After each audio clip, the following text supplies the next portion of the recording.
Bonjour, dear friends. Another exciting night. This is JCB Live, and welcome for Happy Hours.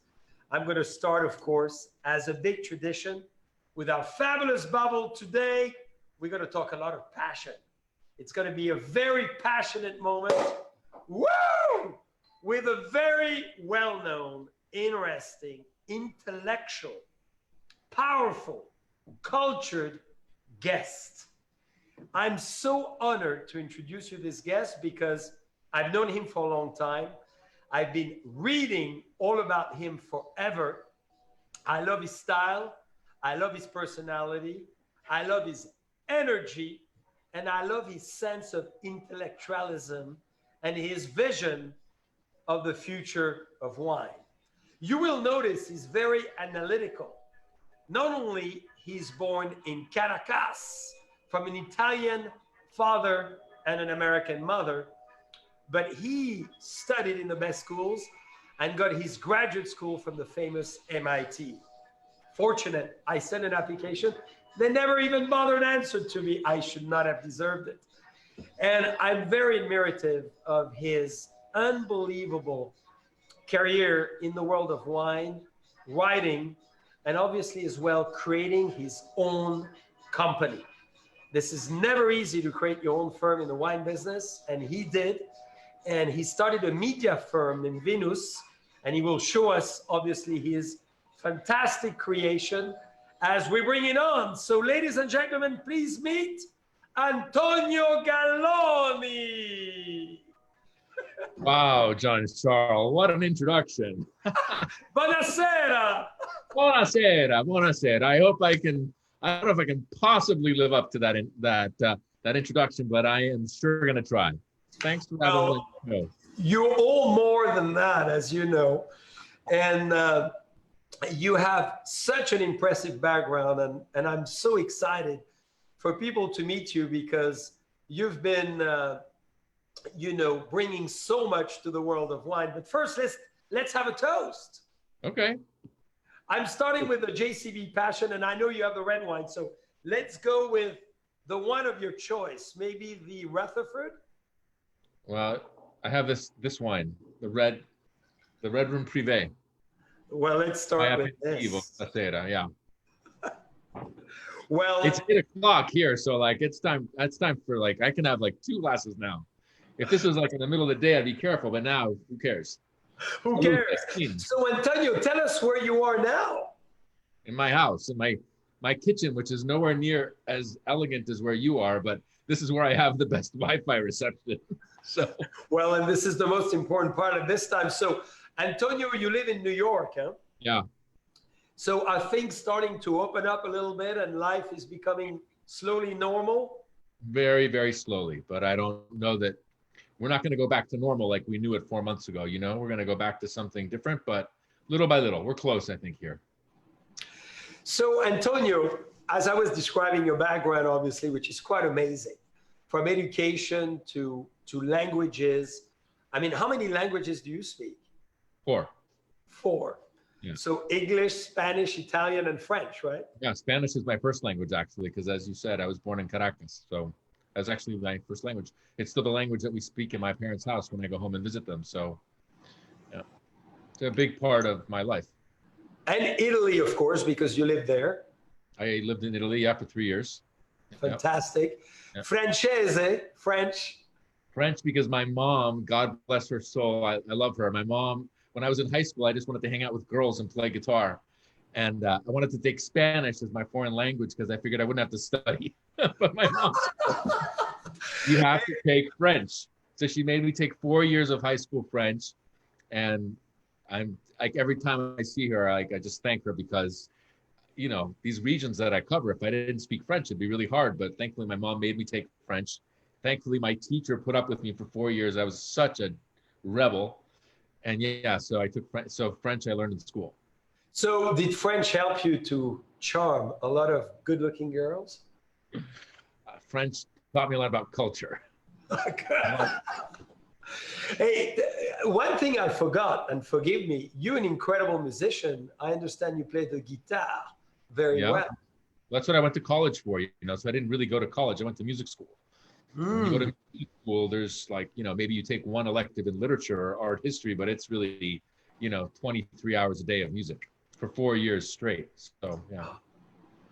And did you want it to make music your primary profession originally? That was the goal? That was the goal, yeah. Yeah. And that is maybe still the goal. Are you in a band?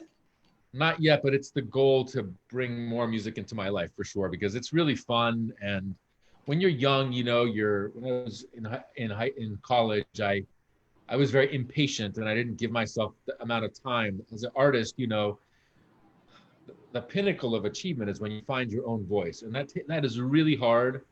And I wasn't patient enough. And so anyway, that's why I didn't pursue it as a career. But I know that I have that voice, and so I'm working on it. It's Can you sing for us tonight? We'd love to get a little from opera. Make me drink a bottle of this wine. We'll see in an hour. Because I did study opera singing in Milan too later. But music's always been a big part of my life. So, And we're going to go back to wine at some stage, but where do you think is your voice? Explain us, and where would you like to find it? At which tone? Well, in college, I wrote a lot of jazz composition, and, I would love to be able to do that again and to put together a band and play in clubs and play my own music, because what you really want when you're a young musician, you learn by copying other people. I think in a lot of fields, emulating, and then hopefully out of that comes your own style. And that's very personal. But I remember being in college one time, I was at Berkeley playing a recital, and where the doors are closed, so as you walk like through the hallways, you can't really see the show. And one of my teachers, like a week later, you have a recital like last Wednesday at 4:00. And I'm like, yeah. He's like, oh, I could tell that was you. So that is what I should have been more patient of, is when somebody can recognize you're playing behind a closed door, it means you have something. I just wasn't patient enough to let it really fully develop. But what I would really like to do is, have a band that plays my own compositions, because I'm not great. I can emulate other people's music, but I play my best when I play my own music. Because that's so cool. No. So you write music as you write about wine? Well, it's very interesting, because when I write an article, I actually write it all in my head first, and then I type it all out in one shot. So it's not unlike writing music, where you compose it in your head and then you actually put it on paper. So a lot of my articles have been written in just a few hours. I mean, they've composed in my head, like, days and weeks before, but the actual act of typing it out on a file, that's just a few hours. So, I was lucky to have that background. It's helped me a lot. So musical ear. So when you taste wine, do you play music? Sometimes, but really good music, I use it mostly to give me energy. But really good music demands that you listen to it. So mostly musicians don't put on music while they're doing other things, because the music is its own thing. You're supposed to really pay attention to it. The exception is when I have like a deadline, I'll put on like really loud, like heavy metal music. And it helps everything gets done really fast. But like for, like just a couple of weeks ago, I put on this opera that I love, and I thought I'll listen to this while writing the article, but the music was so beautiful, I didn't write for 2 hours. I just listened to the recording. And that's what really great music is. It demands its own attention. And it's different from music in an elevator or, in a shopping mall or whatever, because it's art. So it's just like saying you don't look at a painting while you're doing something else. You look at a painting and you just focus on a painting. And a lot like wine, a really good wine, you want to share with your friends, but a really good wine draws you and makes you want to understand it. So it's the same kind of. Well, this is great. So next time you come to Napa, Sonoma, or Burgundy, or Champagne for that matter, we need to have you perform. Well, we sponsored Music Event last year in Burgundy, and obviously this year it can't happen, obviously, as we know, because of the pandemic, but I'd hope to do it again next year whenever it's possible. And I am working on doing a charity concert at a very prestigious Bordeaux chateau with a group of amateur and professional musicians. So Maybe we could repeat it in Burgundy. I mean, Oh, I think it would be really fun. Yeah. or in the heart of Napa Valley, of course. Or I've also talked about doing it in Napa Valley too. Imagine a band of put together of really high level professional musicians and really good amateur musicians who are in the wine industry, and doing a concert for charity in some beautiful estate in Napa would be fantastic, or in Sonoma, you know? For sure. We are all in. We ready. Okay. So, Antonio, many of our great friends listening tonight and who will obviously be with us as they watch us in the future know you as an amazing and incredible writer on wine. What really, from your background, born in Caracas, lived in Italy, American mother, went to France, studied music, how did you arrive to wine, and what made you want to write about wine? Well, my parents always had, well, there's a couple of things. My family's always had wine in the house, but very different levels. So the Italian part of my family is very poor. And my grandfather, my Sicilian grandfather, would always have at every meal, he would always have a glass of wine. It was a bulk wine because back then you didn't trust bottlers. You'd want to go to the farm with your jug and get it. Well, it's kind of hard for people to maybe believe now, but it's not that long ago that people didn't trust bottled wines. They wanted to buy a wine from a farm, from an estate. So you would take your container and get it filled, and he would have a glass of white wine with a half a peach in it. And the reason a peach? A peach, because it's also something that's forgotten now. You know, we drink wines like this for pleasure, but there was a time when people drank wine and other alcoholic beverages for the calories, for the nutrition. You know, today everybody wants to be a few pounds lighter. You go to the gym, you watch what you eat. There was a time when people didn't have enough food to eat, and a glass of wine or spirits was how people got through the day. It's how they got nutrition. It's how they lived through harsh winters in places that are cold. So on that part of my family, that was important for me to learn, that wine was always at the table, it was always there. And then on my mom's side, her dad, my grandfather, had a corporate career, and so he was exposed to nicer wines, French wines, Italian wines, and he would talk about Burgundies and, you know, Côte Rôtie. And so I grew up with those wines at Sunday lunch. And so I always had wine it was always in my background. And what I loved was, I mean, your wine is this design here, but like, you know, like this is a wine I tasted today. So like, you know, a Pauillac. What I loved was I wanted to know what every word meant on a label. And still, I'm a very visual person still. So I would look at these labels. I did my French projects in high school on Bordeaux and Burgundy. And my parents had this French restaurant that they liked. And they would go, and they were friends with the owner, and this very patient woman would soak the labels off of the bottles that she had opened at her restaurant.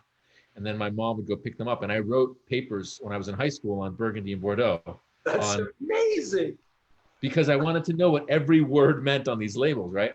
So it was around like that. My parents, they gave me a lot of education, a very unconventional sense. Like when we'd go out to dinner, my parents would give me the wine list and they would make me order the wine because they wanted me to not be intimidated by restaurant wine lists.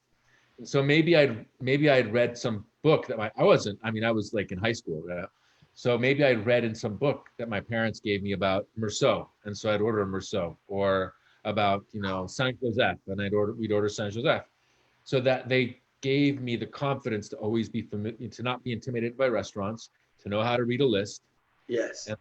And I learned to taste a lot of wine like that, not in an organized, methodical way, but in sort of as I was reading about places.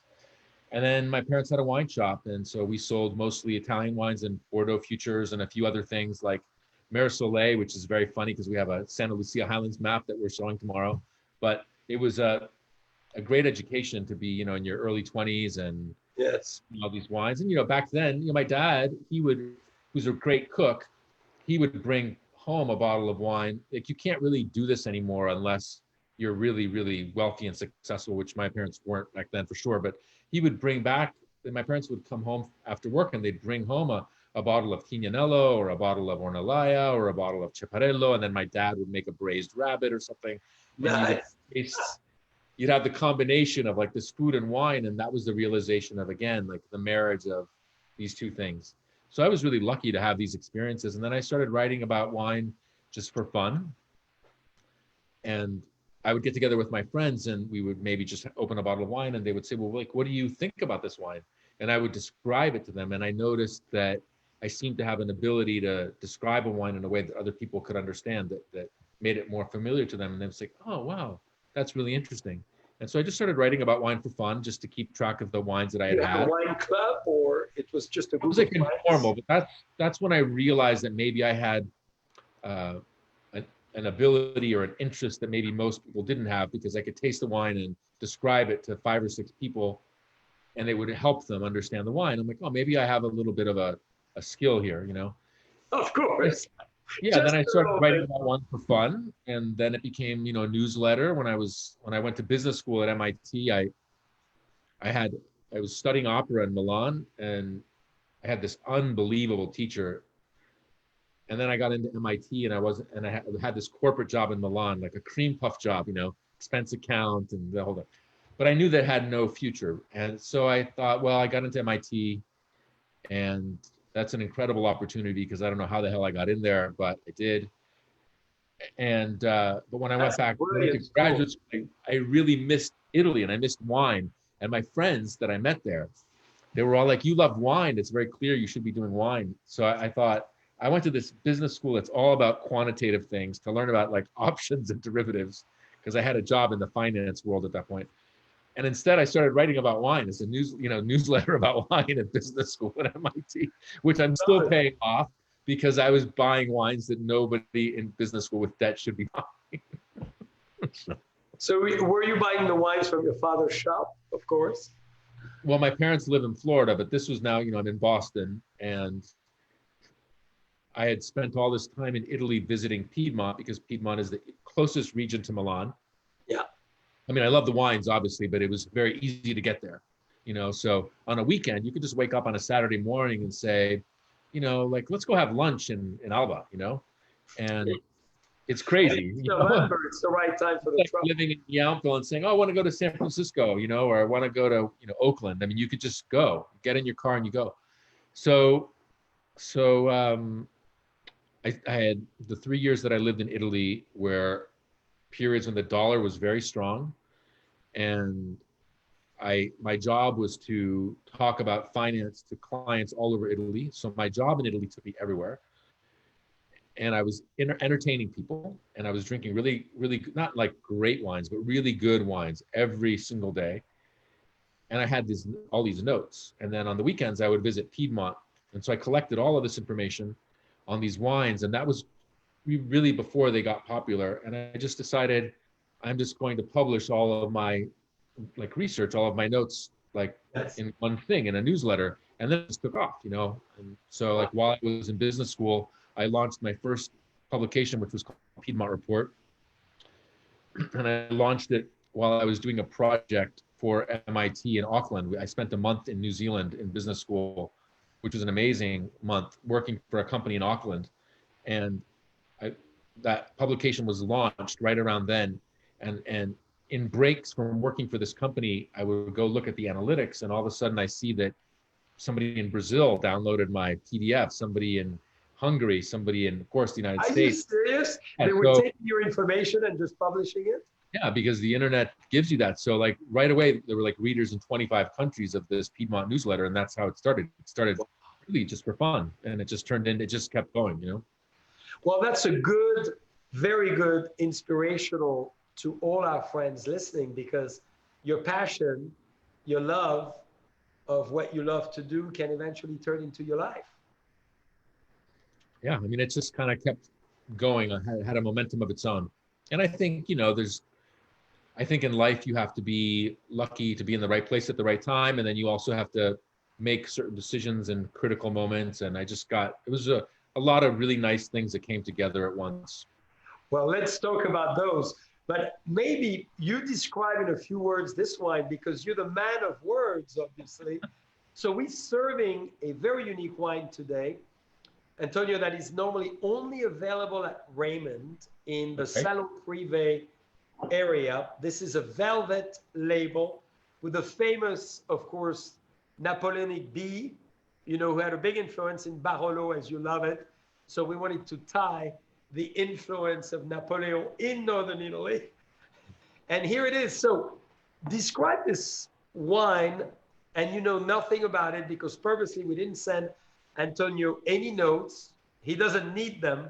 He writes better notes that we can all do. And I'd love for you to describe it briefly. And then I have a question along the lines of what you discussed before. So tell us what you think. So we have Napa Valley, of course. Yeah. Well, it's 16 vintage, obviously. So this wine has this breadth. But to me, it's just that the bold, luscious wine of which is exactly what I expect when I taste one of your wines. Thank you. It has a joie de vivre. Yes. Flamboyance, right? Perhaps. I think you're pretty good with words too. So, Antonio, so what was the wine that really made you say, I want to write about wine. I want it to be my life? Is there a wine or is there a moment? And then how did you get started? Besides the newsletter, how did it become your professional life? I mean, I think you have various wines along the way that are important. Like the first great older Napa Valley wine that I tasted was a BV Georges Latour from the 70s. And yeah, I was like, wow, I had no idea that these wines could be like this. And I think for me, it was more of a gradual. Okay. You know, so for example, when I was after music school, after I burned out from school, I supported myself as a waiter in Boston and Cambridge restaurants. And that was really before there was such a thing as a sommelier. Yeah. It was early 90s. And I was the person there who knew the most about wine, except for maybe the person who bought the wine, but that person wasn't on the floor so much. And a lot of times when one of the waiters had a table that wanted questions about the wine list, they would ask me to go over. And so I was kind of a de facto sommelier. And it was the early days of, I worked in restaurants, which sold the first vintages of Harlan Estate, early vintages of Peter Michael, and then more wines that had been around maybe a little bit longer, but I remember, I sold a lot of Shaper, sold a lot of Frog's Leap, Coruscant. And so, that was another influential period of my life because I was tasting a lot of American wines. And I just think it just kind of gradually happened, the whole wine writing thing. I can't say that there was like one specific moment. It just grew until the point where it had a kind of a life of its own. Sometimes I think in life, things choose you, it's not as opposed to you choosing them. I could have chosen. That's a very important statement you just did. Say is, that chooses you, and that's what happened to you. Yeah, that's what happened to me. So I can't, I could have been a musician, I suppose. That would have been my choice. Music did not choose me, has not chosen me. But not yet. But wine was definitely like, okay, and then I just seemed to have a natural ability for it. And, so one of the things that happened that wasn't so much related with wine, a specific wine, but when I went to MIT, I had unbelievable professors. Yeah. And I would sit in these classes and they would teach things about options and derivatives that I would never understand. Like I could understand the first 5 minutes of a lecture, and then it was like way above my head. But with wine, I would taste the wine and I could remember like every little detail and every little thing. And it was, I won't say it was easy, but it was natural. And when I saw the facility I had with wine, I was like, okay, that's what I've never had with music. Like I have to work at music. I mean, I can do it, but I have to really work. It's not like natural. And finance, I could do that too, up to a degree, but I had to really work at it. Whereas with wine, it's like what happens to me when I taste a wine, this wine is a little unusual because I don't have a history of having tasted it in all of its previous releases. But if I'm tasting a Bordeaux or a Burgundy or a Barolo or a Brunello or a Chianti Classico or a Napa Valley wine that's, not a proprietary blend, but a wine that gets made every year is more or less the same, I immediately have a recall of all the past vintages, So you do remember, you have an olfactive memory. For wine, but that when I started to notice that I had that ability in wine, then I realized why I wasn't a musician, why I didn't work in finance, because I didn't have a natural aptitude for it, you know? And so that's what I mean that it chose me. Like I happen to have what it takes to do this. And it's very clear to me the skills that I don't have the same skills in other areas that might interest me. When you say wine chose you, I know someone who chose you to be his right arm, someone quite amazing, the famous wine advocate and Robert Parker. So maybe you want to tell us, because that was a major transition. You were at MIT, and that was in the mid 2000 when you worked with Robert Parker, writing about Italian wines and others. Yeah. So before you asked me about like a wine that changed my life. So Yeah. as I said, I don't think there's a wine that changed my life, but there's a moment that changed my life. And I think a lot of times in life, you know, you have to just go for it. So when I was in business school, I had this company and I wanted to incorporate it, you know, which, as you know, in the United States, it separates the ownership of the business from the individual personal liability. So I wanted to incorporate this newsletter, and I didn't have any credits left to study for the business law class. Yeah. So I just went to the lecture anyway. So I went to a class I wasn't enrolled in to listen to somebody talk about S corps and C corps and LLCs and et cetera, et cetera. And at a school like MIT, a lot of times you have very academic professors who are really scholarly, but they've never had a real job. And that never appeals to me, because I think you have to have at least some practical experience. But I went to this business law class, and it was taught by a venture capitalist, a person who was a person of the real world. And I loved this guy. I think he was great. So afterwards, I just went to thank him, which was totally out of my character, because I was a very shy person.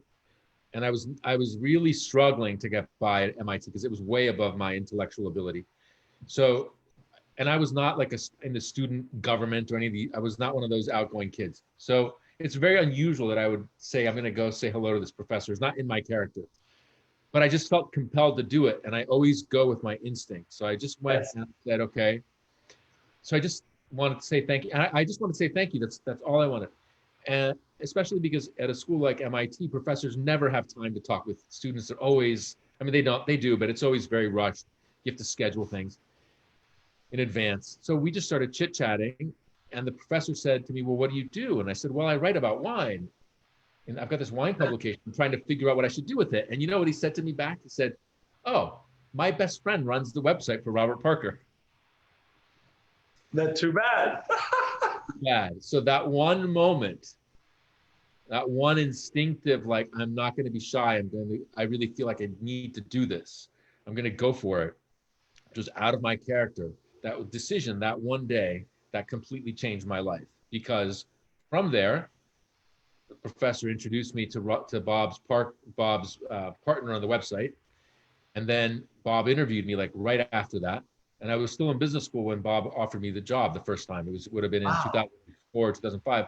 I had been writing about wine, my own newsletter, which was just starting to become subscription for like a year. It was ridiculous. Like, here's Robert Parker offering me a job after I'd been writing about wine for a year. It's completely crazy. But that's what happened. Possible. Yes. But then I thought, well, I just want to try this on my own. And if, you know, Bob thinks I'm good enough to write for him, maybe I could do this on my own. I had no idea how hard it was. I was sort of innocent and naive, and maybe a little stupid, but you know, that's life. I would say none of the above. Well, I don't know, you know, but so the first time Bob offered me a job, I actually said no. It's just crazy, but I said no.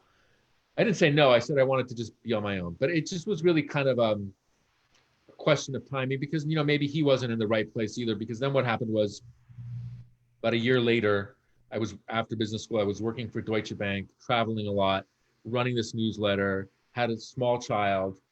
And, you know, we just said, maybe now is the time to do this, to call Bob again. So I was in Miami, I remember, at the Mandarin Oriental Hotel. And I remember like everything perfectly about this, because I was there for work for Deutsche Bank.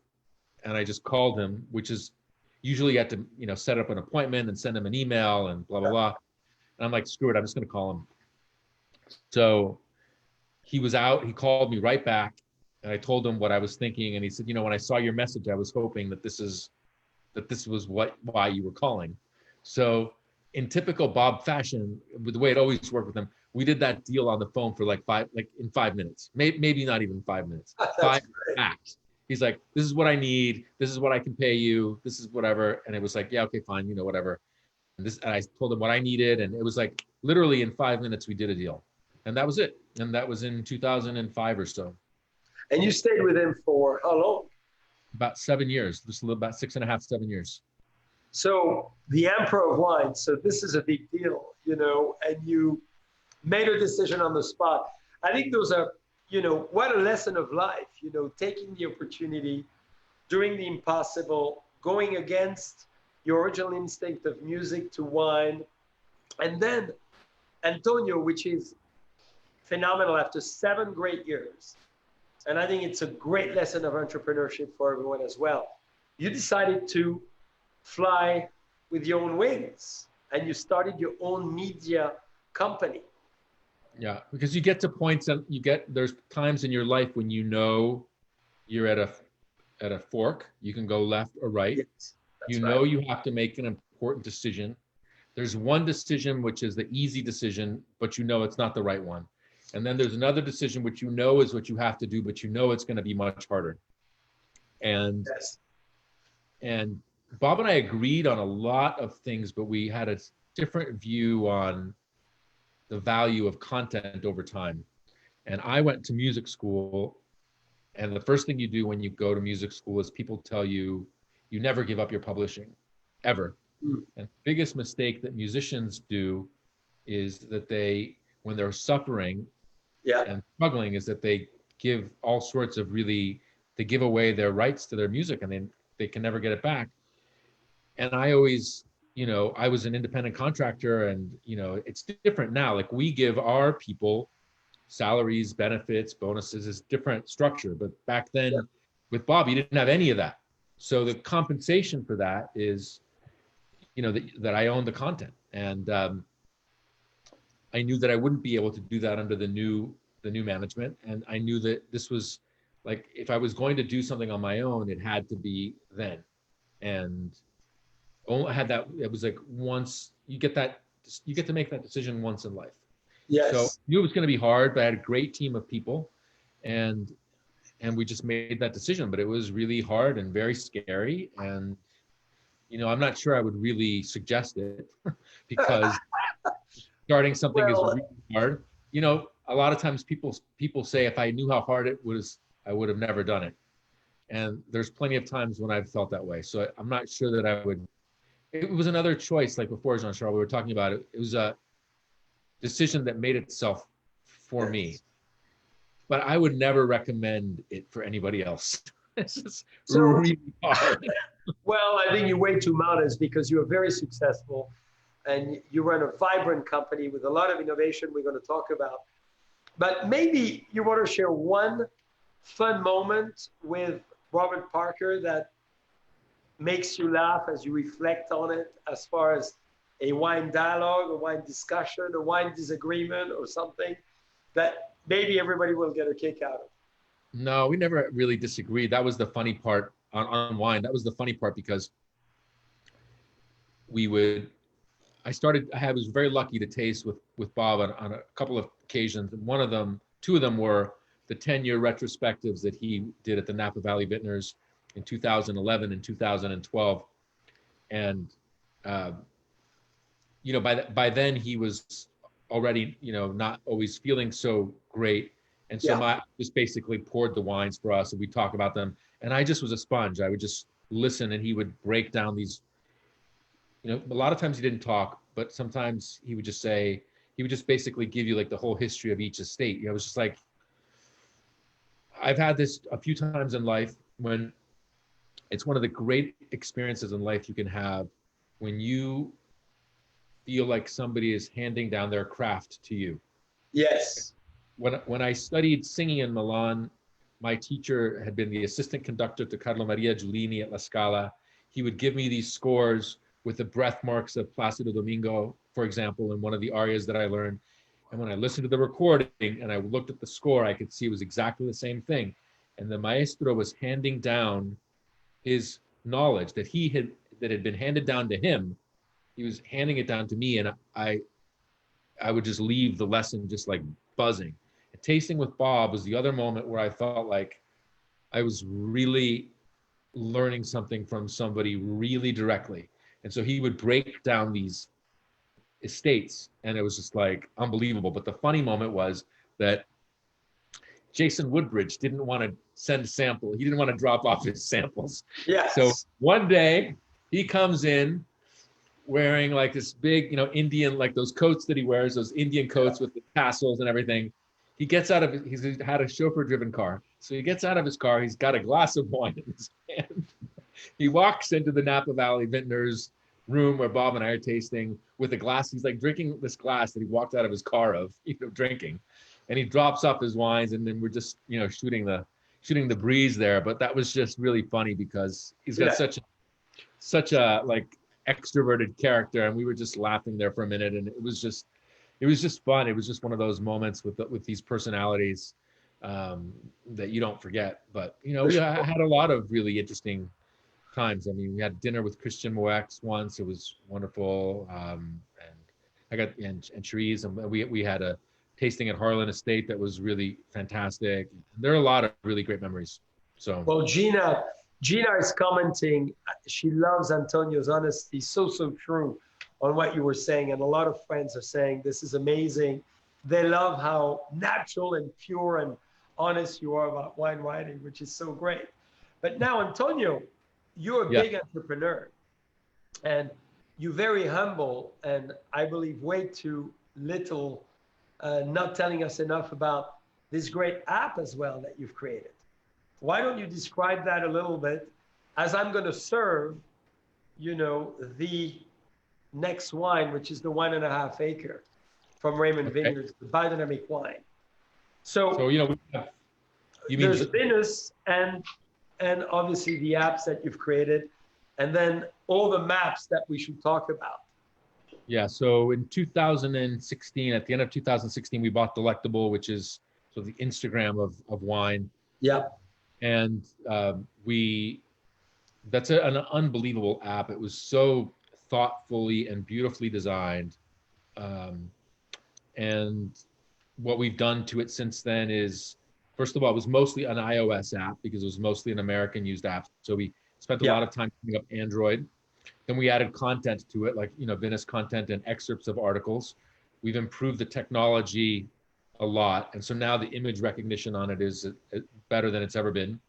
I fully agree. Yeah. I absolutely love the app. Yeah. And so, thank you. So that's the intersection, which I think we're the only company that has done. That's the intersection of, professional content, which is, like what I do. I've got this whole house full of Bordeaux and Napa wines to taste. So that's that. And then there's user content. And, that's the power of, I can tell you what I think of this, but wouldn't it be great if you could get, what 100 people or 200 or 1,000 people think of this wine? So that's the power of Delectable. We have a number of partnerships with that app. So for example, if you use Coravin, the highest model of Coravin, we've designed and helped design and power a part of that app with our data. So we've got a lot of partnerships like that. And, for us, our view of the wine business just generally is, we want to make the pie bigger for everyone. Yes. So the ethos of our company is about collegial and sort of win-win partnerships with people. We're not the kind of company we're not the kind of company that seeks to disintermediate anybody, to take anybody's margin. You bring people together. We want to make the pie big. And my view has always been, look, if we can make the pie big, I'm pretty sure that our piece of that pie is going to be just fine. We're not trying to take anything away from anybody. We want more people to drink really good wine in the United States, in the world. And I'm confident that if we can do that, our company is going to be just fine. So it's very different from the way a lot of other companies operate that are all about sort of trying to build something by taking away something from other people.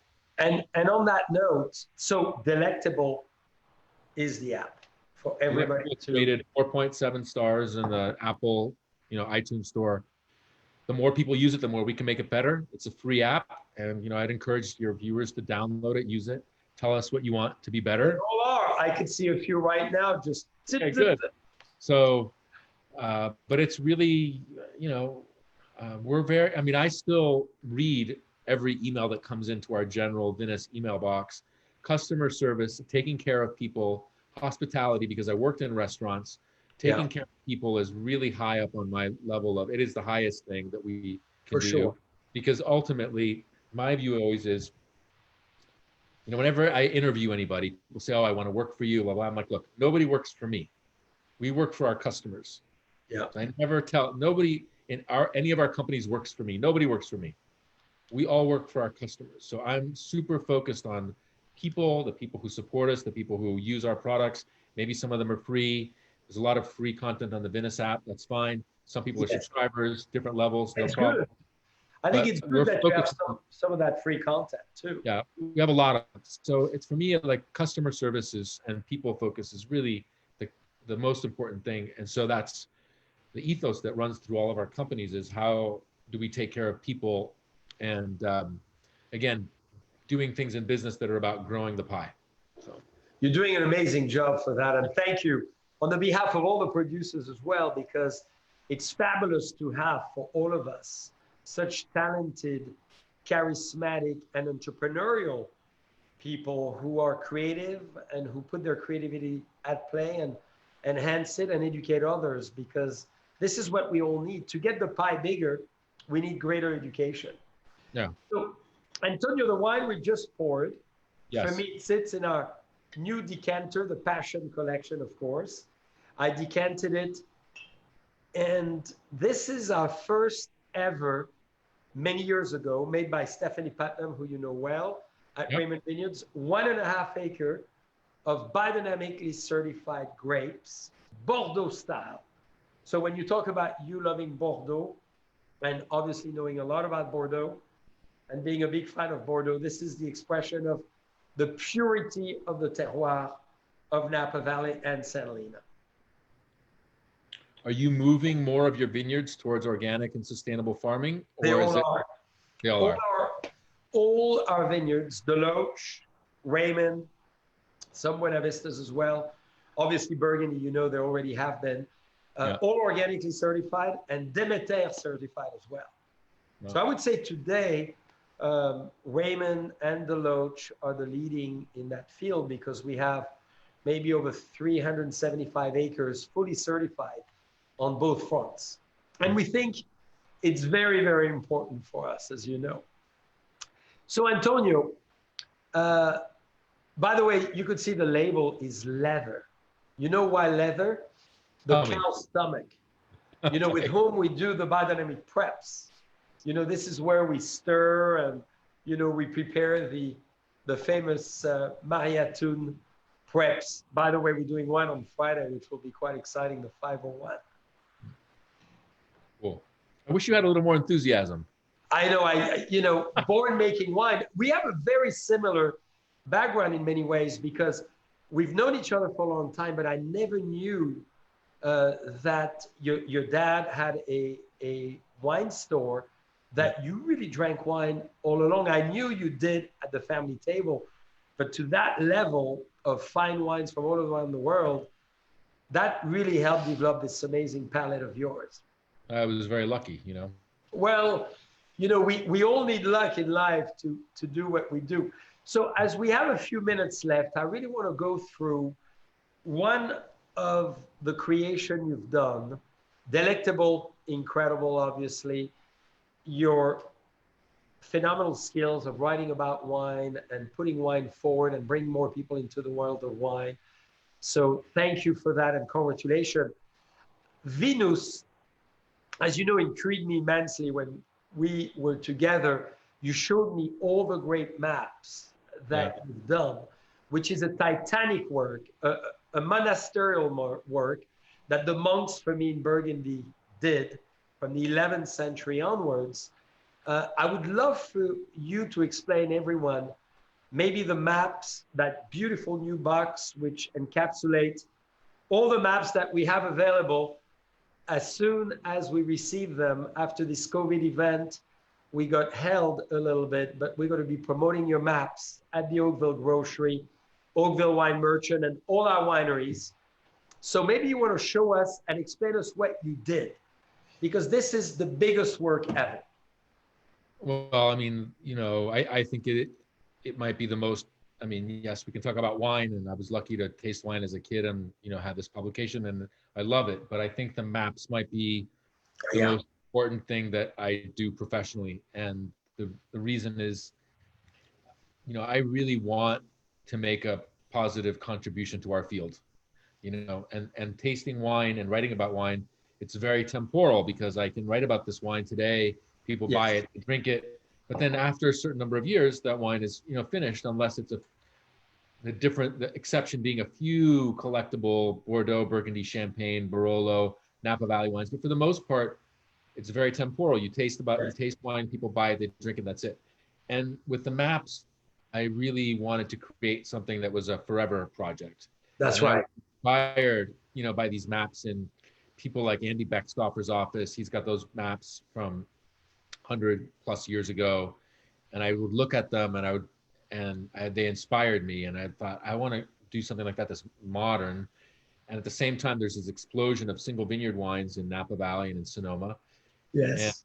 And my dream is that somebody would, sitting for the Master Sommelier exam or MW exam, they would get a map of Oakville with all of the vineyards blanked out, and you have to fill them in, for example. Yes. And that would be very hard, but not because people don't know, but people haven't had a way to know. And I when I was working for Bob, I had this, at the time, the Wine Advocate. I mean, it's like the pinnacle. And I thought, how can I review these wines when I don't even know where the vineyards are? I mean, where some are because they're obvious, like, I don't know, Phelps Bacchus or Dalla Valle because you go there, or Harlan Estate, fine. But for the most part, a lot of things in Napa Valley are hidden, especially in the hillsides. I mean, you have to know where Philippe Togny is. You have to know where Blossom Hill, which is a Turnbull vineyard. You have to know where these places are. There's no way to know unless you go there, but somebody has to take you there. So I thought it was ridiculous that I had this important job and I didn't know where the vineyards were. I was kind of like embarrassed, to be honest with you. Totally honest. I was kind of embarrassed about it.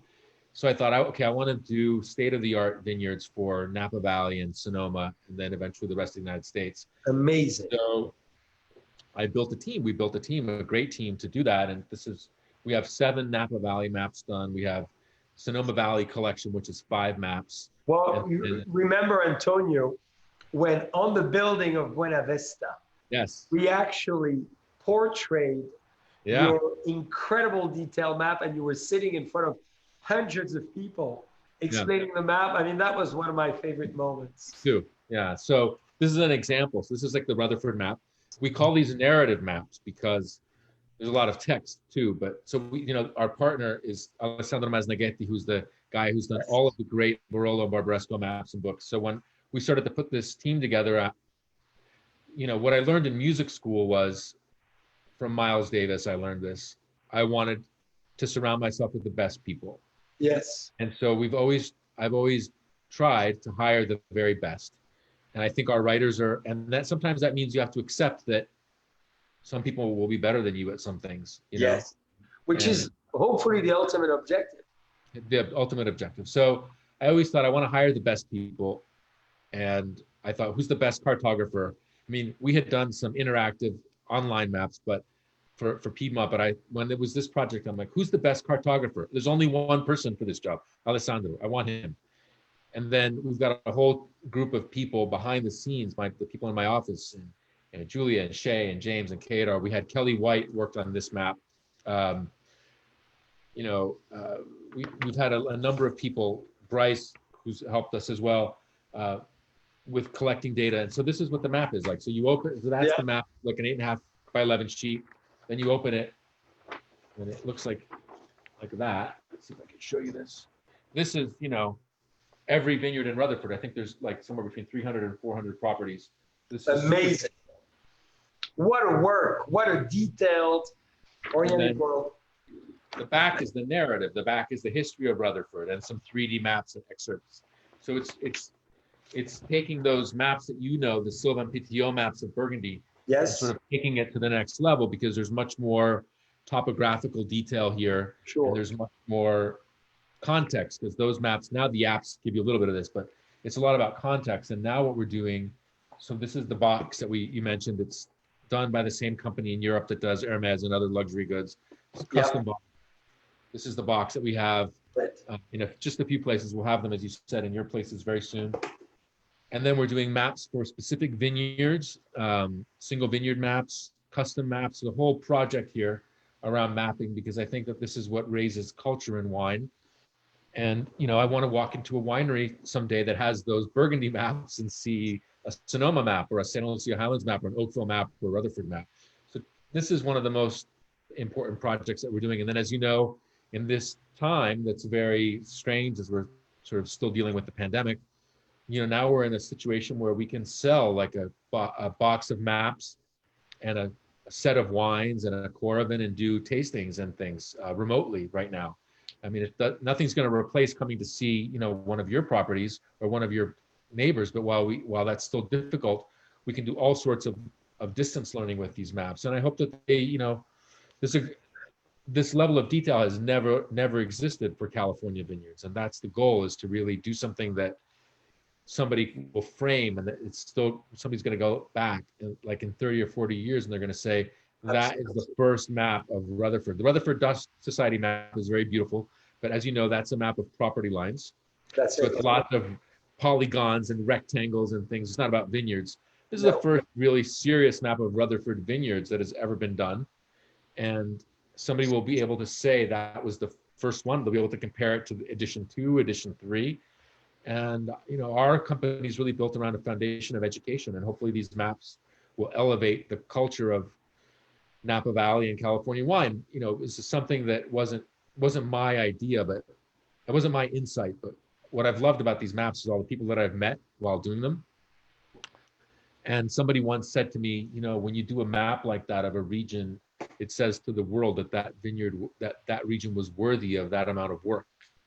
And so, as an American, I'm really proud of American wines, and I want to see these wines accepted globally and appreciated globally even more than they are now. And when you have an incredible map that's just as great as the maps of the quote unquote more famous regions, it automatically says, hey, pay attention. This is Rutherford, and there's George III, and there's Round Pond, and there's Raymond, and there's Inglenook, and there's Scarecrow, and these incredible places, and read about them and look at them. And that's what we hope to achieve with these maps. Well, I got to tell you, as a producer of wine, you started because you're teaching it so much as well. Because people always assume we know the map, but in Burgundy, when Jean-Charles Servon, the father-in-law of Sylvain Pithieu, started those maps, it was amazing, because you go to school, you go and see each of the plots and the vineyards, and you learn from it, and you have a benchmark. And I think you're setting the map of the future. And the goal for all of us as producers and wine people is to define the map of the future. And I think you're designing it. So that's brilliant. So Antonio, last question, sadly, because we spent we could spend days together, and I love it. And I thank you so much. You've been amazingly inspirational, insightful, enlightening to so many of us. And I think there's so much depth in your personality that I think next time we need to have you perform singing and playing the guitar. Now, a question that everybody wants to get your opinion on, and maybe sadly the last one, is, where do you see wine and wine style evolve in the next 5 to 10 years? And what has been your big observation here in the US specifically? Well, I think, the reality of the situation is that there's more good wine made all over the world than ever before. Part of this is because of investment and just greater education, but climate change, especially in Europe, has made the vintages more consistently good to great. So when you look at a region that's a marginal region like Bordeaux or Piedmont, in the 70s or 80s, in a decade, you might have gotten 1 or 2 great vintages, and the rest were sort of so-so, whatever. Now it's the exact opposite. Now you get 7 or 8 good to great vintages, and maybe out of 10, you might get only 1 or 2 that aren't so good. So now you have, because of climate change, so now you have more good wine being made all over the world. And the question is, how do you differentiate yourself? And I think the way you do that is by focusing on place, because, you know, the vineyard that you have in Rutherford is only you have that vineyard. So Yes. like, and then your neighbor has their vineyard, and that the other neighbor has their vineyard, and only you can make that wine from that place. So, and just like all of your neighbors in Rutherford can only they can make that wine.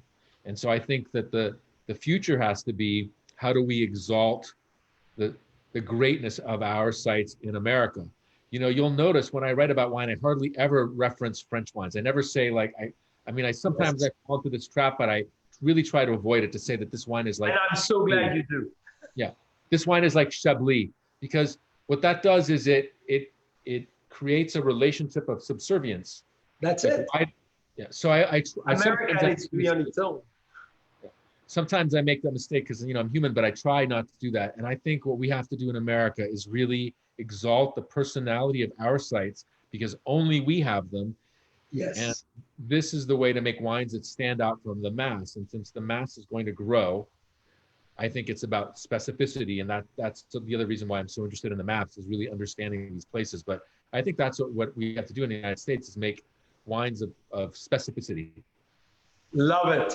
Wow, what a conclusion. You know, we got to do a seminar.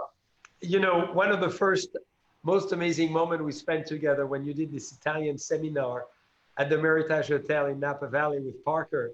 And I loved it. And I went to say hello, and I said, thank you so much. You taught me so much, as you did to your teacher at MIT. And this is when we hit it off.